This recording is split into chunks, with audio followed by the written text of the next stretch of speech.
Ég heiti Pétur Marteinsson og ég er gamall íþróttamaður, rekstramaður og jafnaðarmaður.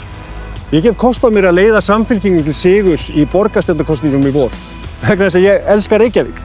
Ég er nýr í pólitík en ég hef mikla reynslu, ekki bara sem liðsmaður, fyrirliði og leiðtogi, heldur líka því að stofna og reka fyrirtæki í borginni. Ég hef verið hinum yfir borðið, en þegar ég ætlaði að byggja hagkvæmar íbúðir fyrir ungt fólk og fyrstu kaupendur, þá var það pólitíkin og kerfið sem flæktaði smálinn og kom í veg fyrir uppbygginguna. Reykjavík er frábær borg, en margt má gera betur. Það þarf að einfalda og létta á kerfinu, taka til í rekstrinum og bæta þjónustunni í borginni. Ég vil styrkja okkar frábæru hverfi og valdefla unga fólki með öflugu íþrótta- og frístundastarfi og meiri stuðning í skólanum. Færum valdi nær fólkinu inn í hverfin.